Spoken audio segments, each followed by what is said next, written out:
এখনো আসছেই, সবাই আসছেই, ঠিক আছে। লেখা দেখতে পারো? দেখো তো এখান থেকে লেখা দেখা যায়, দাগা দাগি দেখা যায়? জি স্যার। দেখা যাচ্ছে। দেখা যাচ্ছে। দেখা যাচ্ছে। ওকে।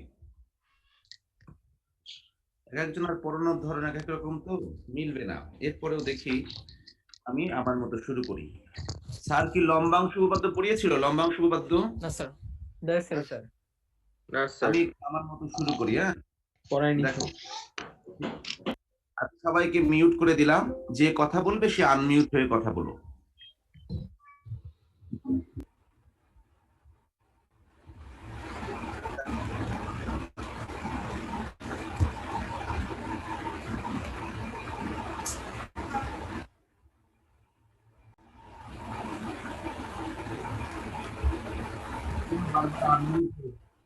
এই তো হয়েছে। দেখো, লম্বাংশ প্রথমে আমি একটু আলাপ করি কি কি আমাদের 8.1 এ লাগবে। আমি সাধারণত পড়াই কি, একটা চ্যাপ্টারে যা যা আছে সে অনুপাতে যেগুলো দরকার সেগুলোকে পড়াই।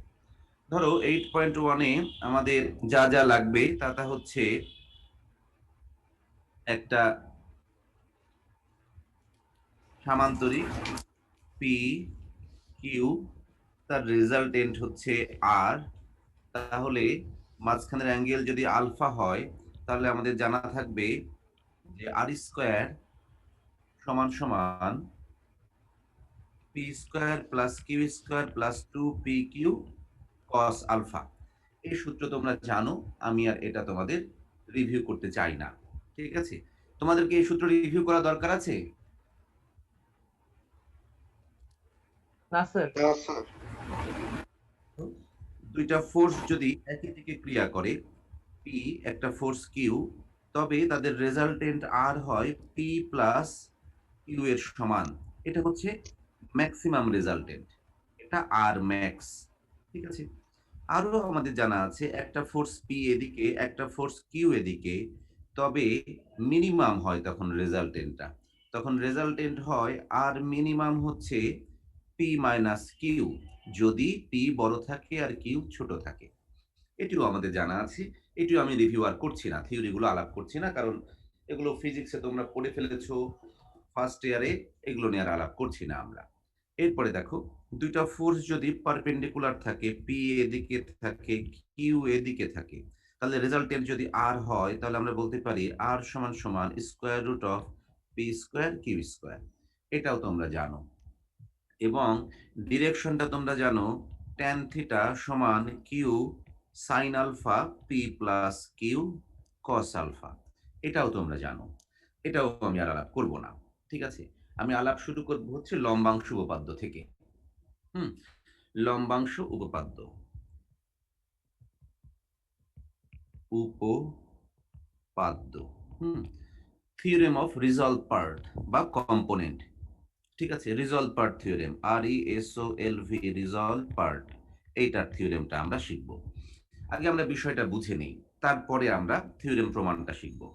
বিষয়টা কেমন দেখো, প্রথমে হচ্ছে সমবিন্দু বল হতে হবে। সমবিন্দু বলের ইংরেজি আবার কনকারেন্ট। তোমরা কিন্তু অবশ্যই সবসময় ইংরেজি টার্মগুলো শিখবে, ইংরেজি টার্মগুলো খুব কাজে দেবে তোমাদের।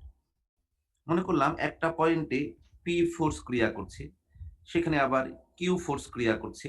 এদের রেজাল্টেন্ট মনে করলাম তুমি সামান্তরিক কমপ্লিট করলো, সামান্তরিক কমপ্লিট করে যদি করো, তাহলে তুমি এখান থেকে লিখতে পারছো এমন, এই রেজাল্টেন্টটা হলো আর।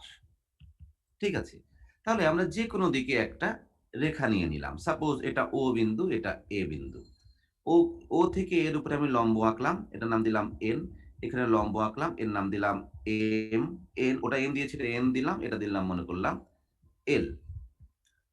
লম্বাংশ উপপাদ্য বলছে যে ও এর দিকে পি বলের যে উপাংশ, নিশ্চয়ই তোমাদের মনে আছে উপাংশ কাকে বলে।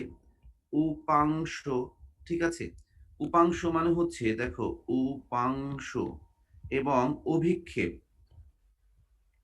এই দুইটি কথা তোমরা, অভিক্ষেপ কথাটা ক্লাস 10 থেকে পড়ে এসেছো। উপাংশ পড়া আমরা পড়িয়েছি যখন ভেক্টর পড়িয়েছি ফার্স্ট ইয়ারে, তখন। আর ফোর যেহেতু ভেক্টর, সেহেতু সেই কথা এখনো প্রযোজ্য।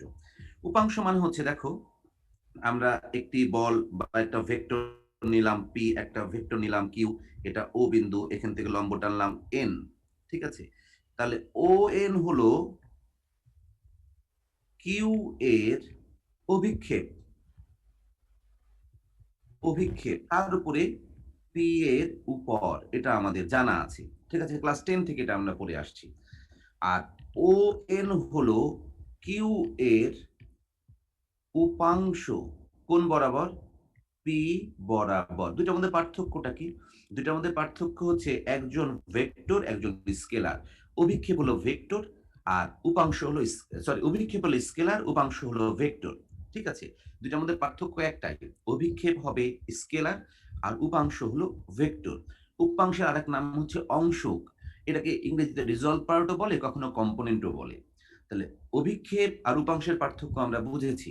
এখন ওরা যেটা বলতে চায় সেটা হলো যে ও এর দিকে পি বলের যে অংশক বা উপাংশ রয়েছে, দেখো পি বলের অংশক কত, ও থেকে এম পর্যন্ত, তার মানে ও থেকে এম কে আমরা যোগ করলাম। কিউ বলের অংশক কত, ও থেকে এন পর্যন্ত, ও থেকে এন পর্যন্ত যোগ করলাম। আর আর বলের অংশক কত, আর বলের অংশক হচ্ছে ও থেকে এল পর্যন্ত। ওরা বলেছে যে যে কোনো দিকে যদি সমবিন্দু একাধিক বল থাকে, তবে সেই বলগুলোর নির্দিষ্ট কোনো দিকে উপাংশের যোগফল সেই ফোর্সগুলোর রেজাল্টেন্টের উপাংশের যোগফলের সমান হবে, বা সেই ফোর্সগুলোর লব্ধির উপাংশের যোগফলের সমান হবে। আমরা এই দিকে না করে কিন্তু এই দিকেও করতে পারতাম। সাপোজ আমি এখান থেকে আঁকলাম এটা এস, এস না বলে এটাকে আঁকলাম সি, এখান থেকে আঁকলাম ডি, আর এখান থেকে আঁকলাম সাপোজ এ। ঠিক আছে, তখন উপাংশগুলো কিন্তু আমরা এই দিকে নিচ্ছি। তখন আমরা বলতে পারতাম ও থেকে এ হচ্ছে পি বলের উপাংশ, আর ও থেকে সি হচ্ছে কিউ বলের উপাংশ। এই দুইটা মিলে ও থেকে ডি হলো রেজাল্টেন্ট বা লব্ধির উপাংশ। অর্থাৎ ওদের সূত্র যেটা, আর সূত্রটা বুঝি নেই, পরে প্রমাণটা শিখবো। ওদের সূত্রটা হচ্ছে যে কোনো একাধিক বল যদি কোনো বিন্দুতে ক্রিয়া করে, তবে নির্দিষ্ট কোনো দিকে ওই বলগুলোর আলাদা আলাদা উপাংশের যোগফল ওই বলগুলোর যে লব্ধি হবে সেই লব্ধি এর যোগফলের সমান হবে। এটা হচ্ছে আমাদের প্রথম থিওরি। বুঝতে পেরেছো? এটা আমাদের ক্লাস, যদিও তোমরা ফিজিক্সে হয়তো বা আলোচনা করেছে, কিন্তু ফিজিক্সে ওইভাবে পড়ানো হয় না জন্য আমি এখান থেকেই শুরু করলাম। আর যেগুলো আছে ওগুলো ফিজিক্সে পড়া হয় জন্য ওগুলো আপাতত আমি শুরু করলাম না। ঠিক আছে, তাহলে দেখো আবার বলছি, মূল বিষয়টা হচ্ছে এইভাবে নাইকে আমি এইভাবে আঁকতে পারতাম। দুইটা ফোর্স নাইকে আমি অনেকগুলো ফোর্স আঁকলাম, মনে করলাম এ একটা ফোর্স, P1 এ একটা ফোর্স, P2 এ একটা ফোর্স, P3 এ একটা ফোর্স, P4। ঠিক আছে, P4 এদিকে আঁকি, আমার উপরের দিকে আঁকি, এই একটা আঁকলাম P ফোর্স, মনে করলাম এই সবগুলো ফোর্স মিলাই তার ফলাফল যেটা রেজাল্টেড মনে করলাম আর ফোর্স। ঠিক আছে, তুমি এইদিকে একটা অ্যাক্সিস এঁকে নিলে, তাহলে এইটা লম্ব এঁকে নিলে, তাহলে এ বি সি ডি, তাহলে ও এ প্লাস ও বি প্লাস ও সি প্লাস ও ডি, এইগুলো যোগ করলে এগুলো কিন্তু উপাংশ, মানে ভেক্টর হিসাবে যোগ করলে এটার নাম দিলাম ই, তবে ও ই এর সমান। এটা হচ্ছে লম্বাংশ উপপাদ্য। বুঝতে পেরেছো? লম্বাংশ উপপাদ্য বলতে বোঝায়, আবার বলছি, যদি সমবিন্দু বল হয় মানে বলগুলো একটা বিন্দুতে মিলিত হতে হবে। যদি সমবিন্দু বল হয় তবে নির্দিষ্ট কোনো দিকে ওই বলগুলোর যে উপাংশ আছে সেই উপাংশগুলোর যোগফলে, বলগুলোর উপাংশের যোগফল ওই বলগুলোর যে ফলাফল বা লব্ধি বল হবে সেই লব্ধি এর উপাংশের সমান হবে। এটা হচ্ছে থিওরিটা। আমরা এখন থিওরিটা একটু প্রমাণ করব। থিওরিটা মানে বুঝতে পারোনি এমন কেউ আছো? থিওরির প্রমাণ পরে করছি, থিওরিটা বুঝতে পারোনি? সবাই বুঝে গেছো, ধরে নেব সবাই বুঝে গেছো। আর যে বলবে কথা সে একটু নিজের মাইক্রোফোন খুলে কথা বলবে। যদি মাইক্রোফোন খুলতে না ইচ্ছা করে তুমি চ্যাট বক্সে লিখে দিবে, সেখান থেকেও আমি দেখে নেব, কোনো সমস্যা নেই। আচ্ছা, এখন দেখো, শিখতে পারাটাই গুরুত্বপূর্ণ, কিভাবে আমি জানতে পারলাম সেটা গুরুত্বপূর্ণ না, আমাকে একভাবে জানালেই হলো। এখন দেখো, আমরা এখানে লিখতে পারি যে দুইটা ফোর্স, আমি এটা দুইবার প্রমাণ করব। হুম, একটা হচ্ছে পি এই দিকে আছে, একটা হলো কিউ এই দিকে আছে। এটা আমরা সামান্তরিক পূর্ণ করে ফেলি এখন। তাহলে এদের রেজাল্টেন্ট ফোর্স এটা হলো আর। এটা দেখতে একটু বেশি বাঁকা হয়ে গেল, একটু সোজা করে আঁকার চেষ্টা করি কিন্তু পিছলে যায়। আনুমানিক চেহারা তাও বাঁকা হয়ে গেল, আনুমানিক চেহারা এমন হলো। তাহলে এটা পি, এটা কিউ। ঠিক আছে, আমি এগুলোর নাম দিয়ে দেই ও, এ, এ নামটা এইখানে দেই, ও এ বি সি। আমরা এই দিকে একটা রেখা নিয়ে নেই, নাম দেই ও এক্স, ধরো এটা অক্ষ হলো কোনো একটা। এখন আমি পি এর শেষ বিন্দু যেটা এ বিন্দু থেকে একটা লম্ব টানলাম, নাম দিলাম এম। সি বিন্দু থেকে লম্ব টানলাম, নাম দিলাম এন। বি বিন্দু থেকে লম্ব টানলাম, নাম দিলাম এল। তাহলে আমাদের এই দিকে হচ্ছে সবগুলোর উপাংশ, আমরা সেটা আপাতত ছবি থেকে বুঝতে পারলাম। এখন দেখো এইখানে আমরা বলতে পারি ত্রিভুজ সি ও এন এবং ত্রিভুজ, আমি এখান থেকে একটা লম্ব টানি, নাম দিলাম এস, বি এ এস। এই দুই ত্রিভুজের কথা চিন্তা করে দেখো, এই দুই ত্রিভুজেই এন অ্যাঙ্গেল এবং এস অ্যাঙ্গেল, এরা দুইজন 90 ডিগ্রি করে আছে। ঠিক আছে, তার মানে ইহা সমকোণী ত্রিভুজ, ইতিমধ্যে আমরা বুঝতে পেরেছি। দেখো এইখানে আমরা দেখতে পারি এন এবং এটা দুইজন লম্ব, কার উপরে লম্ব? ধরো আমরা যদি এখানে আঁকি, এটা এন বিন্দু, এটা এল বিন্দু, এটা দুইজনই লম্ব। এবং এরপরে এই রেখাটা এবং এই এই যে এই রেখাটা, সি থেকে ও রেখা আর বি থেকে এ রেখা, এই দুইটা রেখাই কিন্তু আবার সমান্তরাল। তাহলে এইখানে যে পরিমাণ কোণ তৈরি হয়েছে, এইখানে সেই একই পরিমাণ কোণ তৈরি হবে। এই জন্য আমি বলতে পারছি অ্যাঙ্গেল সি এবং অ্যাঙ্গেল এ বি এস, এই দুইটা অ্যাঙ্গেল সমান। এখন দুইটা ত্রিভুজের দুইটা অ্যাঙ্গেল সমান হলো। আবার আমরা এটা ও বিন্দু দিয়েছি, তো আবার সি থেকে ও এবং বি থেকে এ, এরা দুইজন সমান। তাহলে একটা ত্রিভুজের দুইটা কোণ সমান, তাহলে 3 নম্বর কোণ তো সমান হবেই। তাহলে দুইটা কোণ সমান, আবার একটা বাহুও সমান। তাহলে আমরা বলতে পারি ত্রিভুজ সি ও এন, এই ত্রিভুজটা এবং ত্রিভুজ বি এ এস, এই ত্রিভুজ দুইটা সর্বসম বা কনগ্রুয়েন্ট। যদি ত্রিভুজ দুইটা সর্বসম হয়, তাহলে আমরা বলতেই পারি সুতরাং ও এন যে কথা, এ এস একই কথা। তাহলে আমরা বলতে পারি ও এন ভেক্টর, তার মানে এ এস ভেক্টর বা ফোর্স, কারণ ডিরেকশন সেম, আমরা এটা সমান বলতেই পারি। এখন দেখো আমরা লিখি ও এক্স বরাবর পি বলের অংশক প্লাস ও এক্স বরাবর কিউ বলের অংশক সমান। ও এক্স বরাবর পি বলের অংশক কত?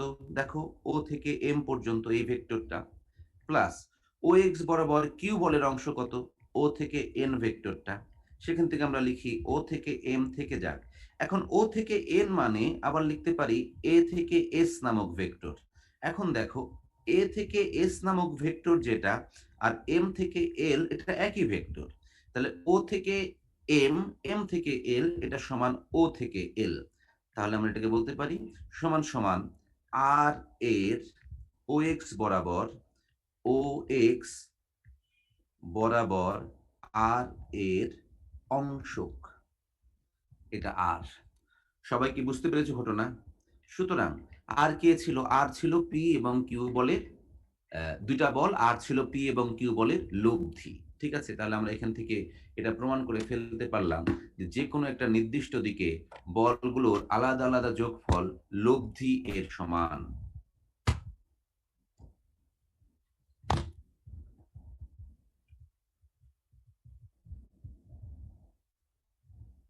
কারো কোনো প্রশ্ন আছে?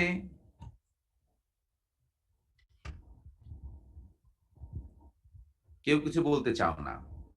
এখন দেখো ফোর্স যদি, এটা নিয়ে কারো কোনো প্রশ্ন আছে? এটা তুলে নাও সবাই, বইয়ে আছে যদিও, এরপর একটু লিখে নাও।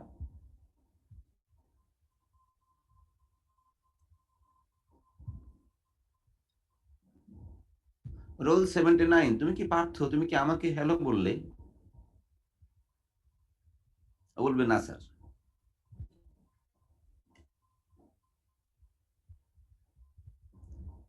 তুলেছো? সামনে আগাবো, তোমাদের কথা আমি শুনতে পাচ্ছি না। কেউ একটু মাইক খুলে কথা বলো। স্যার তুলেছি স্যার সামনে তুলেছি। আচ্ছা বলো। আচ্ছা, তাহলে দেখো এইবার আমরা মনে করলাম পি ফোর্স এই দিকে আছে এবং কিউ আছে এই দিকে। এখন তাহলে আমরা এখন কিউ যদি এই দিকে থাকে, আমি আরেকটু কাত করে আঁকি, কিউ আছে এই দিকে। ঠিক আছে, আমি তাহলে সামান্তরিকটা পূর্ণ করে ফেলি। প্যারালেলোগ্রামটা পূর্ণ করে ফেললাম, এইভাবে পূর্ণ করে ফেললাম।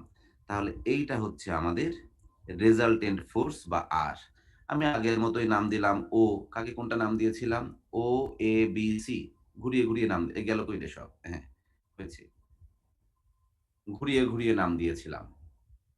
ও, এ, বি, সি। আমি এইদিকে ও এক্স নিলাম, এইদিকে ও এক্স প্রাইম নিলাম। কার বাসায় মোরগ ডাকছি? দেখো কার কি সুন্দর ডাক, অনেকদিন পরে মোরগের ডাক শুনলাম।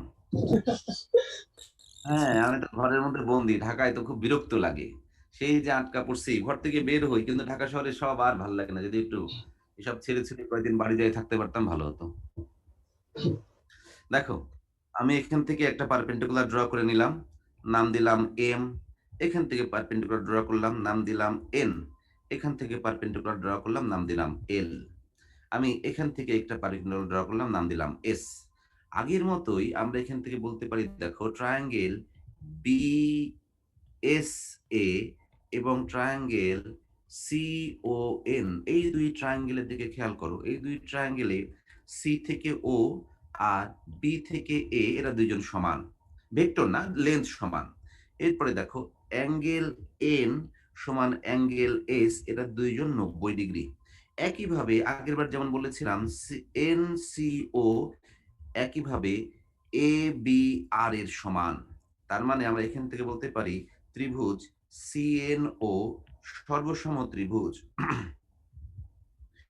এ বি এস, এই দুটো ত্রিভুজ সর্বসম। যদি আমরা সর্বসম বলতেই পারি, তাহলে বলতে পারি দেখো ও থেকে এন যে কথা, এ থেকে এস একই কথা, ঠিক আছে, কিন্তু ডিরেকশন কিন্তু এবার ভিন্ন। ও থেকে ও হচ্ছে আমাদের মূল বিন্দু সাপোজ ধরে নিয়েছি। তার মানে আমরা এখন বলতে পারি দেখো ও থেকে এন ডিরেকশনটা আমরা লিখতে পারি, ধরো ও থেকে এন এই ডিরেকশন সমান এ থেকে এস এই ডিরেকশনটা সমান এম থেকে এল এই ডিরেকশনটা সেম, এরা তিনজন সমান এম থেকে এল। বুঝতে পারছো? এখন আমরা এইটুকু লিখে রেখে আমরা এখানে চলে যাই যে ও এক্স বরাবর পি এর অংশক প্লাস ও এক্স বরাবর কিউ এর, ভেক্টর দিয়ে রাখো উপরে, সমস্যা নাই, কিউ এর অংশক। ও এক্স বরাবর পি এর অংশক মানে আমরা লিখতে পারি দেখো ও থেকে এল পর্যন্ত। ও এক্স বরাবর কিউ এর অংশক লিখতে পারি ও থেকে এন পর্যন্ত। তাহলে দেখো এখান থেকে লিখতে পারি ও থেকে এল প্লাস এম থেকে এল। তার মানে ও থেকে এল মাইনাস এল থেকে এম, কারণ আমরা ডিরেকশন ঘুরিয়ে দিলে তো মাইনাস হয়ে যায়। তাহলে ও থেকে এল, ও সরি ও থেকে এল না তো, এটা ও থেকে এম, পি বলতে অনেক বড়, এটা ও থেকে এম সবটা, ও থেকে এম, ও থেকে এম, ও থেকে এম। তাহলে দেখো এল থেকে এম, তাহলে ও থেকে এম এর কাছ থেকে এল থেকে এম যদি বিয়োগ দিয়ে দেই, তাহলে পড়ে থাকে ও থেকে এল সমান ও এক্স বরাবর আর এর অংশক।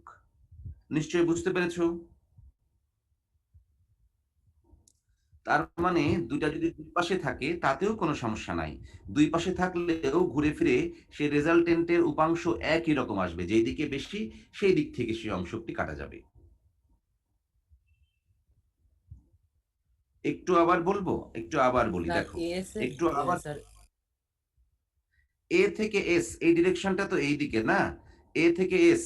যদি ও থেকে এন ধরি তাহলে আমাকে এ থেকে এস ধরতে হবে, কারণ তখন ডিরেকশনটা বাম থেকে ডানে। তুমি দুই পাশে মাইনাস ধরো, সমস্যা নাই, সেই মাইনাস দিয়ে অটোমেটিক কাটা চলে যাবে, যে কারণে এই দুইটা ভেক্টর সমান হবে। বুঝতে পারছো? তোমার কাছে দেখে মনে হচ্ছে স্যার আপনি এইদিকে প্লাস ধরলেন, এখানে মাইনাস দিলেন না কেন? দিয়েছি মাইনাস, সেই দুই মাইনাস দুইটার সামনেই ছিল, তো এই দুইটা মাইনাস একবারে দুই পাশ থেকে কাটা চলে গেছে, এই জন্য আমি ওই মাইনাস গুলো আর এখানে লিখি নাই। স্যার এম এল স্যার এ স্যার এম এল এর স্যার দিক ভিন্ন। এম থেকে এল এর দিক তো ভিন্নই। না না, দিক দিক সেম। এম থেকে এল এর সামনে একটা মাইনাস ছিল, সেই মাইনাসটাও কেটে দিয়েছি। বুঝতে পেরেছো? যখন আমরা দুইটা ভেক্টর একই দিকে থাকে তখন সেই দুইটা ভেক্টরকে সমান বলা হয়, তখন তো মাইনাস দরকার নাই। এই যে এইখানে এসে মাইনাসটা চেঞ্জ করেছি, এম থেকে এল যে দিক, এল থেকে এম সেই দিক নয়। এম থেকে এল যে দিক, এল থেকে এম সেই দিক নয়, সেটা আমরা এইখানে এসে প্রয়োগ করে দেখিয়েছি। বুঝতে পেরেছো না প্রশ্ন আছে? স্যার বুঝছি স্যার। স্যার বুঝতে পারছি। আচ্ছা, লাস্ট পার্টটা আবার একটু বুঝায়েন। ঠিক আছে, লাস্ট পার্টটা আবার একটু বুঝায়। দেখো লাস্ট পার্টটা হচ্ছে ও থেকে এক্স বরাবর পি এর অংশক হচ্ছে সরাসরি ও থেকে এম পর্যন্ত। ঠিক আছে, আবার ও এক্স বরাবর কিউ এর অংশকটা হচ্ছে ও থেকে এন পর্যন্ত। ও থেকে এন যেই দিকে আছে, ও থেকে এম কিন্তু সেই দিকে নাই, দুইটা দুই দিকে আছে। আচ্ছা, রাতুল অনেকক্ষণ ধরে ঝুলে আছে, ও আসতে পারছে না। হুম, ক্যাপ্টেন 09 মনে রেখো, ও ক্লাসে আসার চেষ্টা করে যাচ্ছে। রাতুল তুমি কি এসেছো?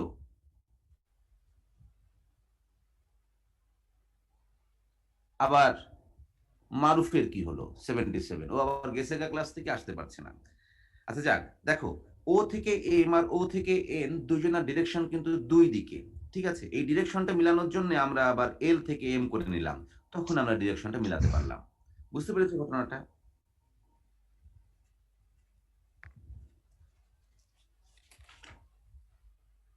আচ্ছা, আবার আমি এখন সাথে সাথে একটি অঙ্ক করি, তাহলে একদম পরিষ্কার হবে।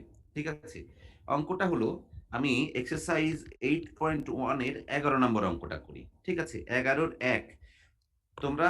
আমি তোমাদের আজকেই বলে দেব যে আমরা কি কি আসলে টার্গেট নেব এখান থেকে। আমি দেখি মুনানকেও জানিয়ে দেব যে অহেতুক আমাদের যেগুলো খুব গুরুত্বপূর্ণ আমরা সেই দিকেই থাকবো। দেখো, 5p এবং 2p নামক দুইটা ফোর্স এ বিন্দুতে ক্রিয়া করছে। ঠিক আছে, এবং এদের লব্ধি ওরা বলে দিয়েছে 4p। 11-1 নাম্বার আমার বইতে, তোমাদের বইতেও তাই থাকার কথা। 5p এবং 2p নামের দুইটা ফোর্স এ বিন্দুতে ক্রিয়া করছে, এদের লব্ধির পরিমাণ 4p। এরপরে বলছে যদি কোনো ছেদক তাদেরকে যথাক্রমে বি, সি আর ডি বিন্দুতে ছেদ করে, 5p কে ছেদ করেছে বি বিন্দুতে, 2p কে ছেদ করেছে সি বিন্দুতে এবং 4p কে ছেদ করেছে ডি বিন্দুতে, তবে আমাদের প্রমাণ করতে হবে 4/AD সমান 5/AB প্লাস 2/AC। খুব সহজ সরল সাধারণ একটি গল্প এটি। দেখো ওরা বলেছে তিনটা ফোর্স কোন বিন্দুতে ক্রিয়া করছে? এ বিন্দুতে। তাহলে আমি একটা বিন্দু নেই এ। হুম, এ বিন্দু থেকে তিনটা ফোর্স ক্রিয়া করছে, তাহলে একটা ফোর্স হচ্ছে 5p, একটা ফোর্স 2p। ঠিক আছে, এখন তুমি বলতে পারো স্যার 5p এইদিকে, 2p যদি এইদিকে হয় তাহলে রেজাল্টেন্ট তো 4p এখানে নাই। তোমার অত ভাবা দরকার নাই। অ্যাটলিস্ট রেজাল্টেন্ট তো স্যার 5p যদি এইদিকে হয়, 2p যদি 90 ডিগ্রির চাইতে বড় কোণ হয় তবেই রেজাল্টেন্ট কম হতে পারে, তাছাড়া তো রেজাল্টেন্ট কম হতে পারে না। আমরা সেটা নিয়ে এখন ভাববো না। বুঝতে পারছো, আমরা সেই ফিজিবিলিটি চেক করতে যাব না যে 5p এদিকে আর 2p এদিকে তবেই 4p মাঝখানে হতে পারে, আর 5p এদিকে 2p এদিকে, তাহলে অবশ্যই রেজাল্টেন্টটা 5p আর 2p দুইজনের চাইতেই বড় হবে। বুঝতে পারছো, আমরা সেই ফিজিবিলিটি অবশ্যই এখন চেক করতে যাব না। হ্যাঁ, আমরা আমাদের স্ট্রাকচার যেভাবে আছে সেভাবেই আঁকবো। এখন এইটা আঁকার জন্য আমরা মনে করলাম এইটা হচ্ছে আমাদের 4p। তুমি দুই দিকেও আঁকতে পারতে, তাতেও কোনো সমস্যা ছিল না। দুই দিকে আঁকলে এই তোমার ছেদ করানোটা মুশকিল হয়ে যেত, এটা দেখানোটা বোঝানোটা মুশকিল হয়ে যেত। ও বিন্দু থেকে ক্রিয়া করছে, এখন একটি ছেদক তাদের তিনজনকে ছেদ করে গেছে, তিনজনকে ছেদ করে গেছে। তাহলে 5p কে ছেদ করেছে বি বিন্দুতে, 2p কে ছেদ করেছে সি বিন্দুতে আর 4p কে ছেদ করেছে ডি বিন্দুতে। এই হচ্ছে ওরা যে সিনারিওটা বলছে, ওরা যে গল্পটা বলছে, এই গল্পের চেহারাটা হচ্ছে এমন। বুঝতে পেরেছো? এখন আমরা ও থেকে যে ছেদক রেখাটা ছিল তার উপর একটা লম্ব আঁকলাম, নাম দিলাম ও এক্স। ও থেকে না, এ থেকে, তার নাম দিলাম এ এক্স।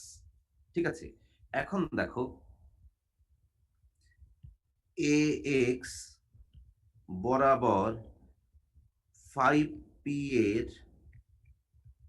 অংশক প্লাস এ এস, এস নয় এ এক্স বরাবর 2p এর অংশক, 2p এর অংশক এর অনুস্বর অংশক সমান এ এক্স, আবার রাতুল বাইরে চলে গেছে, এ এক্স বরাবর 4p এর অংশক। এটাই তো আমরা থিওরিতে পড়লাম, তাই না? এটাই থিওরিতে পড়েছি। এখন দেখো অংশক বলতে কি বোঝায়, আমি আবার একটু ব্যাকগ্রাউন্ডে চলে যাই। মনে করলাম এটা পি, এটা কিউ, এটা লম্ব আঁকলাম। ঠিক আছে, এটা মনে করলাম থিটা।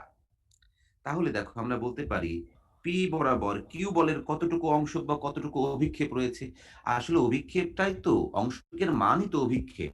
হ্যাঁ, আমরা এখানে সেটাই ব্যবহার করবো, এখানে ডিরেকশন কথাটা বলবো না, বুঝতে পেরেছো, কিছুই বলবো না, আমরা এখানে সেটাই ব্যবহার করব। তাহলে দেখো আমরা এখান থেকে বলতে পারি পি বরাবর কিউ বলের অংশ হচ্ছে কিউ কস আলফা বা কিউ কস থিটা।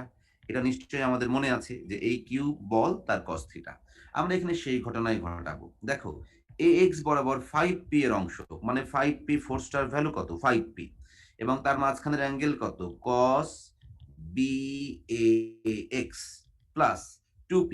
2p ফোর্সের অংশ 2p, ও কি 30 মিনিট পার হয়ে গেল, মুশকিল।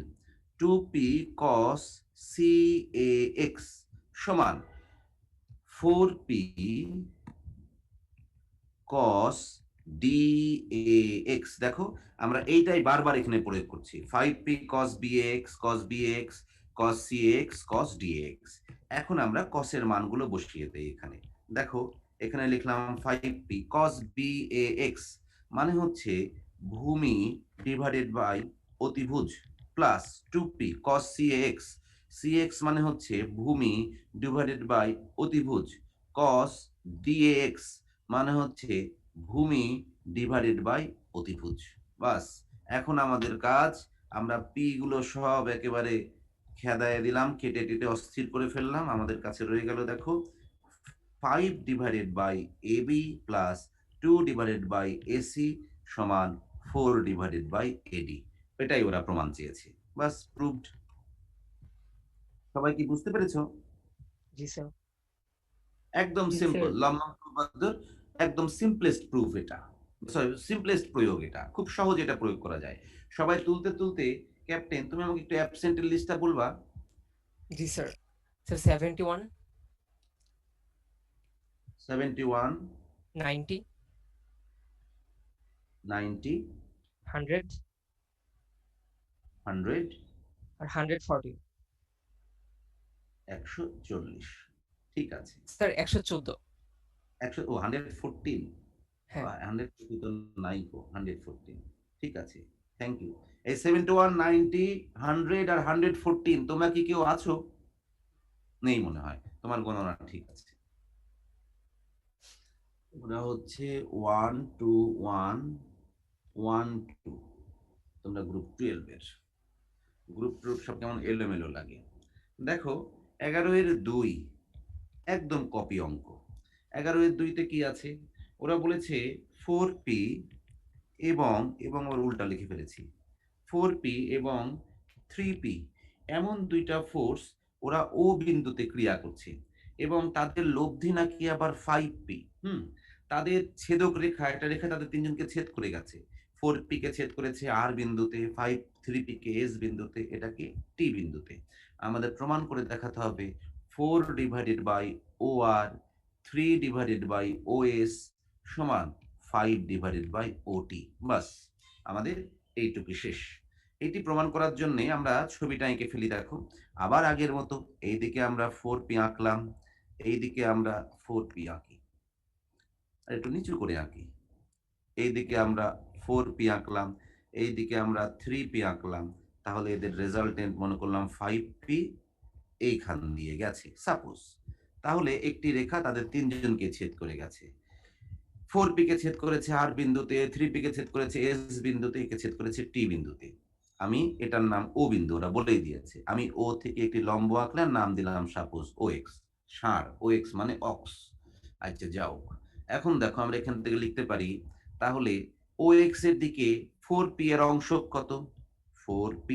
তুমি যদি চাও তাহলে এগুলোর নাম দিয়ে রাখতে পারো, ঠিক আছে? কেমন, একটু দেখি, বারবার ডিস্টার্ব করিস কেন। হ্যাঁ, তুমি এটার নাম দিলা মনে করলাম আলফা 1, এইটার নাম দিলা আলফা 2, এইটার নাম দিলা আলফা 3, এতেও কোনো সমস্যা নাই, তুমি তোমার সুবিধা মতো নাম দিলা, এটা বলতেও হবে না। ঠিক আছে, চাইলে বলতে পারো যে মনে করি আলফা 1 কোন তৈরি করেছে, আলফা 2 কোন তৈরি করেছে, এক্সেট্রা এক্সেট্রা। এখানে তুমি লিখলা cos alpha 1 plus 3p cos alpha 2 সমান 5p cos আলফা 3।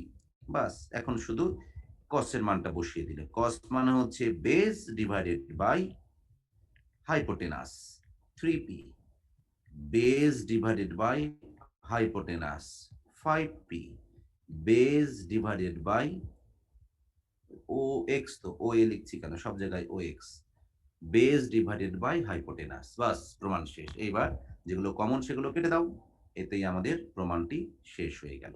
আমরা এখান থেকে দেখো লিখতে পারি, এখান থেকে আমরা লিখতে পারি 4 divided by O R, 3 divided by OT, 5 divide ওটি কেন, ওটি টি এখানে 5, এটা ওএস আমি ভুল লিখেছি, দেখো টি তো এটা বিন্দু না, টি আগের থেকে লিখে ফেলেছি, এটা ওএস 5 ডিভাইডেড বাই ওটি। দেখি, এই তো আমাদের প্রমাণ এটাই চেয়েছি, বাস প্রুভড হয়ে গেল।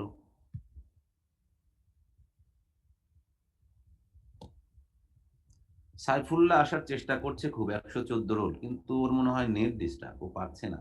আচ্ছা যাক, ওকে প্রেজেন্ট দিয়ে দেই। সাইফুল্লাহ চেষ্টা যেহেতু করেছে, ওকে প্রেজেন্ট দিয়ে দেই। ও এসেও গেছে ও। যাক, দেখো এইটা হচ্ছে আমার লম্বাংশ উপপাদ্য প্রয়োগ করে কিভাবে আমরা এগুলো সলভ করতে পারি। এগুলো ভেরি ইজি। এখন বলো, লম্বাংশ নিয়ে তোমাদের আর কারো কোনো প্রশ্ন আছে কিনা? কেউ কিছু জিজ্ঞাসা করতে চাও? এই ধরনের প্রত্যেক অঙ্কে কি চিত্র আঁকা বাধ্যতামূলক? হ্যাঁ, তুমি যদি এই অঙ্কে চিত্র না আঁকো, যখন এ বি সি ডি দেয়া থাকবে, তুমি চিত্র না আঁকলে তো হবে না।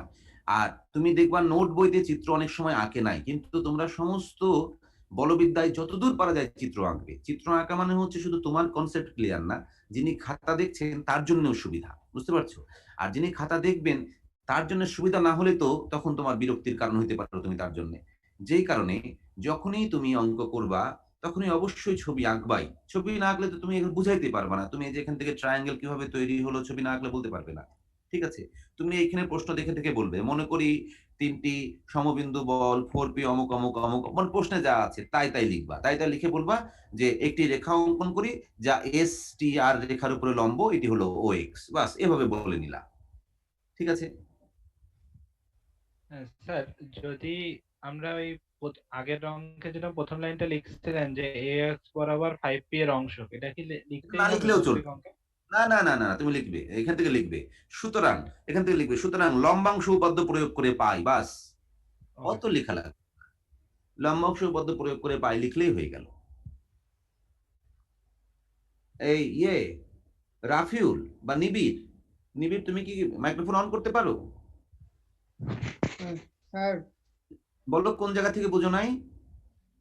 বুঝছি স্যার, ওই তো স্যার আমার স্যার উপাংশটা একটু সমস্যা হয়েছে স্যার। আপনি যে ইয়াটা দেখাইলেন না অভিক্ষেপ উপাংশ, ওটা আরেকবার স্যার, মানে আচ্ছা উপরে একটু ঠিক ইয়া আছে, আমি একদম ফ্রেশ করে বোঝাই। হ্যাঁ, দেখো, একটা ভেক্টর পি, একটা ভেক্টর কিউ, ঠিক আছে? এটা ও বিন্দু, এটা এ বিন্দু, এটা বি বিন্দু। আমি একটি লম্ব টানলাম, একটি লম্ব টানলাম, এটি এম, এটির নাম দিলাম এন। ঠিক আছে? তাহলে আমরা বলবো, দেখো ও এম হলো পি অবলিক ও এ বরাবর কিউ, কিউ ভেক্টর লিখলেই হচ্ছে কিউ অবলিক ও বি এর লম্ব অভিক্ষেপ, লম্ব অভিক্ষেপ। ঠিক আছে? তাহলে এইটা, এইটুকু হচ্ছে লম্ব, যতটুকু ছায়া তার নাম লম্ব অভিক্ষেপ।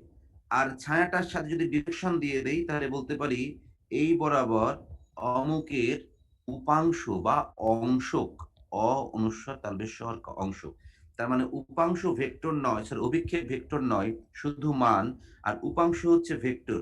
কিন্তু এখানে আমরা উপাংশ দিয়ে থিওরিটা ডেভেলপ করেছি, কিন্তু এখানে কিন্তু আমরা ব্যবহার করছি উপাংশের মানটা। উপাংশটা কিন্তু ভেক্টর হিসাবে আর লিখছি না, আমরা আলটিমেটলি অভিক্ষেপটাই ব্যবহার করছি, কিন্তু উপাংশ দিয়ে থিওরিটাকে আমরা ডেভেলপ করে নিয়েছি। একইভাবে আমরা বলতে পারি, দেখো ও এন হলো ও এন হলো কিউ বরাবর পি এর অভিক্ষেপ বা লম্ব অভিক্ষেপ। অভিক্ষেপ বলতে লম্ব অভিক্ষেপ বোঝায়। আবার ও এন যদি ভেক্টর হিসাবে ধরো, তাহলে বলবা এটি কিউ বরাবর পি এর অংশক। বুঝতে পেরেছো? আবার বলছি, এগুলো আমরা অংশক দিয়ে থিওরিটা তৈরি করেছি, লম্বাংশ উপাদ্য নাম দিয়েছি, কিন্তু এখানে লম্বাংশ ব্যবহার না করে লম্বাংশের মান ব্যবহার করেছি। লম্বাংশের মান মানেই হচ্ছে লম্ব অভিক্ষেপকে ব্যবহার করেছি। বুঝতে পেরেছো? জি স্যার। আচ্ছা, দেখো এই ছিল হচ্ছে লম্বাংশের বিষয় আশয়। এই চ্যাপ্টারে আমাদের যে অঙ্কগুলো আছে, প্রথম চ্যাপ্টারের অঙ্কটার নাম হচ্ছে সমবিন্দু বল। বুঝতে পেরেছো? সমবিন্দু বল মানে এইখানে সমস্ত অঙ্কই ফোর্স গুলো একটা বিন্দুতে এসে মিলিত হবে, এটার নাম সমবিন্দু বল। পরের চ্যাপ্টারে আমরা শিখবো সমবিন্দু বল কিন্তু সেখানে লামির থিওরির অ্যাপ্লাই, এবং 3 নাম্বার চ্যাপ্টারে আমরা শিখবো সমান্তরাল বল।